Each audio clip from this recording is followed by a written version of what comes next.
My quest is to find out different cuisines on the basis of the spices, local ingredients, cooking techniques, culture, and food stories. Hyatt Regency was kind enough to welcome me and take a sneak peek in their kitchen and show me 4 authentic Nepali dishes cooked by the local chefs. These amazing chefs are here with me, teaching me how to make Dhindo.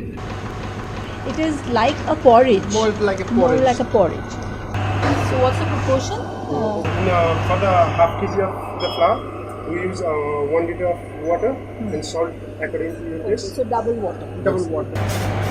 We need to add slowly and slowly. Yeah. So till it is smooth and there is no lump left. And I think it's organic. It's locally grown, full of flavors. So full of goodness. So lots of muscle power. Yes. Yeah. So chef, you don't need to go to the gym today. Very healthy. It's very healthy. If you look, the color is gonna be changed. It's getting more darker. Yeah. If it's a mixed flour, is a buckwheat, the color basically should be a white color, not a darker. Once if you start with a contains with a heat inside, it's become a more lighter and lighter.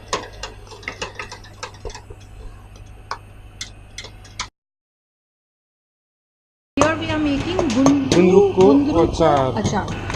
So here when we say Achar, it's not the 6-month-old pickle what we are talking about here. This is like instant Achar. But although this Gundruk is fermented for 8 to 9 months, that's what I am told. Even it can be fermented more, the more is better. And what he has done is chopped garlic. He's pounding a little bit to release the flavors. Some green chilli. Ginger. And then the Ghundruk goes in, the fermented. So this is just fermented. Just fermented. Nothing is added. Mutton, I believe, is totally from this region. I have not heard of anything like this in our cuisine. Where is the tanginess coming from? It's like the after fermented. So after fermentation, it's Yes. automatically tangy. Yes. I think it's a very rustic dish. It's eaten tomato, in cherry villages. tomato cut it. Okay. So I'll put some of these. Want more tanginess, then you can add some lemon juice. So put this. So tempering is done with mustard oil. Fenugreek seed. This the different aroma. It will be black. But it won't be bitter. No, it will be slightly bitter, but it will Add complement to your that taste. food. So I just temper. Give a nice mix. Coriander to finish up. Some more green Chilli, spicy. Now we are going to make pork ledo-bedo or pork in slightly thickish gravy, which in Hindi means latpata. So we'll add some garam masala. garam masala here again, the star anise and the other stuff. Yes, Yeah. we need more of onion. Okay. So we can make that To make it ledo-bedo. Are we using raw pork?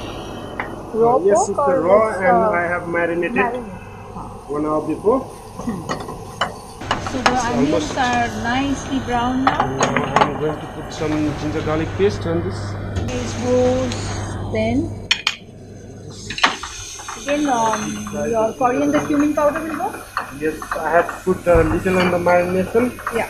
And for the gravy to cook, I'll Basically, add whatever you put on the marination, similar Yes. stuff goes inside the gravy as well. little water Some so water that so that the masala doesn't burn. Turmeric. red chili powder, marinated pork.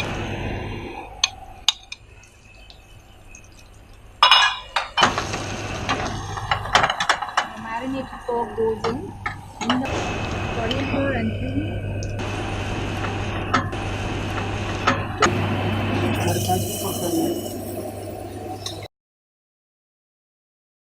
The chef prepared one of the star dish, Khasi ko Masu, that is mutton Jhol. Khasi ko Masu is similar to pork ledo-bedo but have a light gravy. He used raw marinated mutton. I'm sure it is not the usual mutton preparation for eating.